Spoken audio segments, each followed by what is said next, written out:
আপনাদেরকে আশ্বস্ত করছি, আগামী ৩রা আগস্ট এবং ৪ঠা আগস্ট শেখ হাসিনার বিরুদ্ধে প্রথম সাক্ষী তার জবানবন্দি আদালতে দেবেন।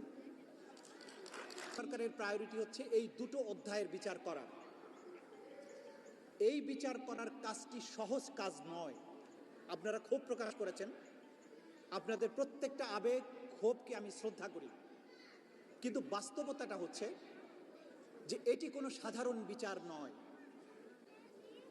মানবতা বিরোধী অপরাধ অথবা গণহত্যার বিচার বিশ্বের সবচাইতে জটিলতম অপরাধের বিচার। ক্রাইমস এগেনস্ট হিউম্যানিটিকে বলা হয় এটা ক্রাইম অফ দ্য ক্রাইমস, অপরাধেরও অপরাধ।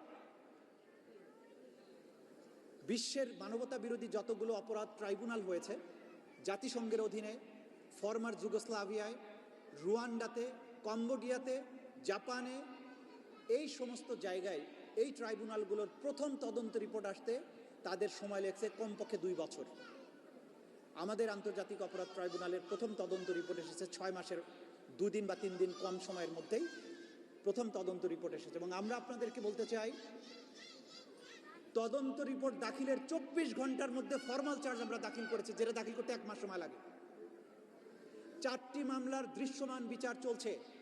অনেকে বলেছেন বিচার দৃশ্যমান হয়নি, আপনারা আমাদেরকে ফলো করবেন। 4টি মামলার বিচার কার্যক্রম চলমান আছে। আমরা লাইভ দেখাচ্ছি, সব কিছু লাইভে দেখানো যাবে না। কেন দেখানো যাবে না সেটা এই জনসমক্ষে আপনাদেরকে বলা যাবে না। আপনাদেরকে আশ্বস্ত করছি, আগামী 3রা আগস্ট এবং ৪ঠা আগস্ট শেখ হাসিনার বিরুদ্ধে প্রথম সাক্ষী তার জবানবন্দি আদালতে দেবেন।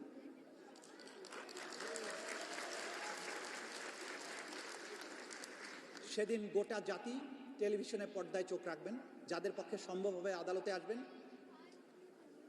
এক এক করে আয়নার মতো করে পরিষ্কার করে দুনিয়ার কাছে, শুধু বাংলাদেশের কাছে না, ইনশাল্লাহ আমরা প্রমাণ করতে সক্ষম হব কি অপরাধ তিনি করেছেন, তার অপরাধের কি প্রমাণ এবং তার কি শাস্তি হওয়া উচিত।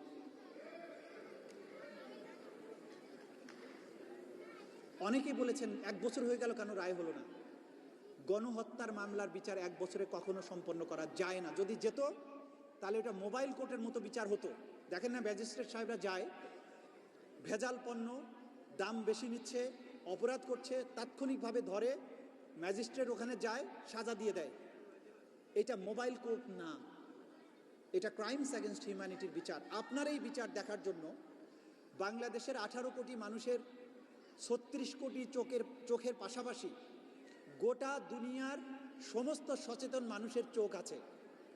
এই বিচার যদি আমরা সঠিকভাবে করতে না পারি, তাহলে তাড়াহুড়া করে ভুল বিচার করার দায়ে একদিন আপনারাই দাবি তুলবেন আমাদের বিচার করা দরকার। আমার বিচার সেদিন করতে আপনারা চাইবেন। আমরা সেই সুযোগ দেব না গোটা দুনিয়ার কাউকে। আমরা বিচার করব, অপরাধীর প্রাপ্য শাস্তি নিশ্চিত করব, কিন্তু কোনো রকমের অন্যায় প্রক্রিয়ার মাধ্যমে নয়। গোটা দুনিয়ার কেউ যাতে এই প্রশ্ন তুলতে না পারে যে বিচার হয়েছে কিন্তু সেটা কলঙ্কিত বিচার, যেটা আওয়ামী লীগ করেছিল অতীতে, সেই রকম কোনো কলঙ্কিত বিচার আমাদের হাত দিয়ে